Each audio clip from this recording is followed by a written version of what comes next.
இன்றைக்கி ஒரு சண்டே சமையல் தாங்க பார்க்க போகிறோம். இன்றைக்கி வந்து சீ ஃபுட் வாரம்ன்ற மாதிரி seafood Sunday. Full and full வந்துட்டு ப்ரான், அதுக்கப்புறம் ஃபிஷ்ஷு, ப்ரான் பிரியாணி, மீன் குழம்பு, மீன் வறுவல் இந்த மாதிரி தாங்க பண்ணியிருந்தோம். இது வந்து சென்னை போயிருந்தோம் இல்லையா, அங்கே நாங்கள் வந்து சாப்பிட்டது. எல்லாமே அவ்வளோ சீப் ப்ரைஸில் இருந்தது. அதே மாதிரி ரொம்ப ஃப்ரெஷ்ஷாக இருந்ததுங்க. செம்ம டேஸ்ட்டும் கூட. நம்ம ஊர்லேயே இவ்வளோ ஃப்ரெஷ்ஷாக கிடைக்க மாட்டேங்குதுன்னு கொஞ்சம் வருத்தம் தான். பட்டு கடல் பக்கத்தில் இல்லை இந்த ஊரில், ஸோ ஒன்றும் பண்ண முடியாது.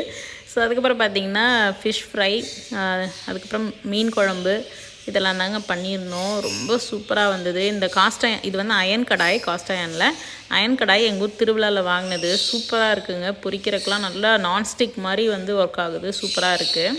இது வந்து ஆன்லைன்லேயே அவைலபிள் இருக்குது. இது வந்து லிங்க் வேணும்னா நான் டிஸ்கிரிப்ஷனில் கொடுக்குறேன், இல்லைனா பயோவில் இருக்கும், செக் பண்ணிக்கோங்க. அதுக்கப்புறம் பார்த்திங்கன்னா ப்ரான் பிரியாணி, ரைத்தா, இவ்வளோ தாங்க. சிம்பிள் ஆனால் ரொம்ப சூப்பராக எம்மியாக இருந்தது. நீங்கள் எல்லோரும் என்ன பண்ணீங்க கமெண்ட்ஸில் சொல்லுங்கள்.